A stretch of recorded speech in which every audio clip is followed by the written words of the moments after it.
Jusqu'à 9h, Good Morning Business. À 7h19, nous accueillons en effet Michel Gioria, délégué général de France Énergie Éolienne. Bonjour. Créé en 96, porte-parole des professionnels de l'éolien français, ça compte 330 membres. En déplacement à Belfort jeudi, donc Emmanuel Macron a fait part de son plan énergie. Il souhaite construire 50 parcs éoliens en mer d'ici 2050. On parle de 40 gigawatts. Vous tabliez plutôt sur 50. Vous êtes un peu déçu ? Alors, déçu, non, puisque c'est déjà une belle perspective. Hein. Ce qui est important, c'est au-delà des capacités, ce qui est important, c'est la méthode. Parce que ce sur quoi la France a pêché jusqu'à présent, c'est la méthode. C'est-à-dire qu'on a mis 10 ans pour mettre le premier coup de pioche du premier parc éolien en mer, qui est le parc de Saint-Nazaire, qui sera raccordé à la fin de l'année. Ouais. Hein, là, avec l'objectif de 40 gigawatts, il y a un objectif quantitatif, mais aussi un objectif de méthode. Et la méthode, c'est la planification. On doit très vite, façade par façade, Méditerranée, Atlantique, mer du Nord, se dire où est-ce que précisément je vais répartir les parcs pour pouvoir faire la concertation et le travail sur les chantiers de raccordement. C'est vrai que quand on regarde l'ambition française dans la matière, on est très en deçà de certains de nos voisins européens. Vous parliez des 40, je ne sais jamais, c'est gigawatts. Ça c'est en 20 ans ou 30 ans, alors que les Britanniques le font en 10 ans. Donc il y a à la fois les quantités d'énergie qui seront produites par l'éolien et l'échéance. Et c'est vrai que la priorité, c'est pas celle-là. La priorité, c'est le nucléaire pour la France. Alors, je me permets de modérer un petit peu, puisqu'en fait, quand on tire les chiffres qu'a annoncé le président de la République, hein, qui sont des propositions, puisqu'ensuite tout ça va devoir être rentré dans un débat public, dans un débat parlementaire, ça va être la loi de programmation qui doit être votée avant juillet 2023, hein, donc il faut faire rentrer tout ça. Mais ce qu'il faut avoir à l'esprit, c'est que quand on fait ça, on a 40% du mix énergétique qui reposera sur le nucléaire et 60% sur les énergies renouvelables. C'est une révolution. 60% d'ici 2050 qui sera issu des énergies renouvelables et notamment l'éolien terrestre, l'éolien en mer et le solaire. Mais justement, on fait la part belle à l'éolien en mer pour contrer la non-acceptation des projets de l'éolien terrestre, qui est pourtant plus facile à mettre en place. Il y a cette notion d'acceptation sur les sites. Alors, l'acceptabilité est effectivement un sujet extrêmement important.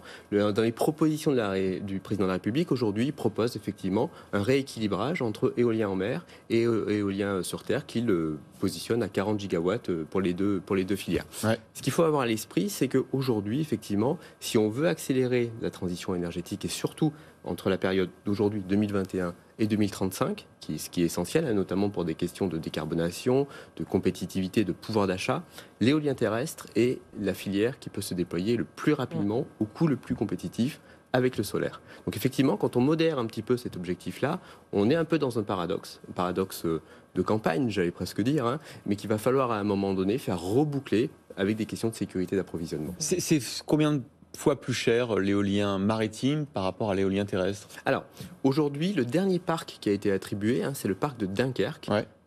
Donc il a été attribué en 2021 à 44 € du mégawattheure. Ça, c'est le prix de rachat minimum. Ça va être le prix auquel l'électricité sera rachetée. Voilà, donc ça veut dire qu'elle est produite moins cher que ça, c'est sûr. Alors, ça veut dire que un petit peu, parce qu'il y a toujours un petit peu de rentabilité du projet. Mais du coup, ça reste assez compétitif. Oui, très compétitif, parce que le nucléaire... En fait, on est un peu dans le flou en ce moment sur les futures énergies. Quel sera dans 10 ou 20 ans leur coût? Les 14 EPR, quel va être le coût finalement du gigawattheure? On ne sait pas trop. Est-ce que ça sera 80, 100, 150? Pareil pour les éoliens. Il y a les projets, il y a ce que vous affirmez sur le papier, et puis à la fin, en fonction du vent, du rendement, ce que vraiment le coût du gigawattheure. Hein. Alors, avant de lancer un projet éolien, on fait pendant très longtemps, 2-3 ans, on fait ce qu'on appelle des études de vent qui permettent de quantifier sur les sites qui sont identifiés précisément quels sont les vents. Donc, on peut en déduire avec précision quel va être le productible à peu près sur la durée de vie du parc. Donc, en fait, aujourd'hui, on a des modèles qui sont en capacité d'affiner assez précisément, on va dire, le prix de revient et la productivité. Parce que des fois, il y a eu des déceptions, notamment dans l'éolien terrestre. On a eu des appels d'offres, des projets qui affichaient telle performance, et en fait, au final, c'est pas du tout celle-là. Alors, là, pour le coup, je me permettrais de modérer un petit peu. Ce qu'on voit aujourd'hui, notamment sur l'éolien terrestre, on voit que la France se caractérise par deux choses. La première chose, c'est qu'elle fait le choix d'avoir des parcs petits en termes de nombre, pour comparer aux États-Unis, par exemple, en termes de taille de machine. Et donc, du coup, effectivement,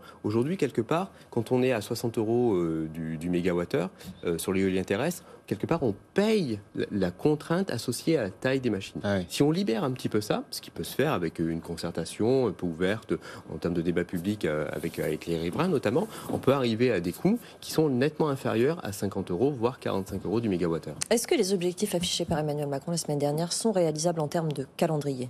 Alors, si on compare à ce qui se passe au niveau européen, c'est entièrement réalisable. Ça veut dire, en matière d'éolien offshore, 2 gigawatts par an. C'est exactement ce qu'a fait l'Espagne, le Portugal, le Danemark, l'Angleterre, la Grèce au cours des 10 dernières années.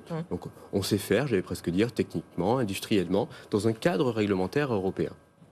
Et sur l'éolien maritime, encore une question, on a quand même des eaux plus profondes que nos amis britanniques. Oui. Est-ce que du coup ça renchérit beaucoup le coût des parcs éoliens maritimes ? Alors, pas forcément, puisqu'on a une option éolien flottant qui peut arriver, donc qui permet notamment de se mettre où il y a des profondeurs un peu plus importantes. Mais ce qui est essentiel dans le coût, ce qui est vraiment déterminant, c'est notamment le coût de raccordement des parcs. Et ça, c'est pour ça que c'est important d'avoir très vite une visibilité sur là où vont se déplacer, s'installer les parcs, pour pouvoir très vite pouvoir dire, voilà, là je vais tirer tel câble de raccordement avec RTE notamment, pour pouvoir le connecter de manière optimisée. Bon, merci beaucoup Michel Djuria, délégué général de France Énergie Éolienne. On va suivre évidemment tous ces dossiers de l'énergie absolument captivants au cours des prochaines années.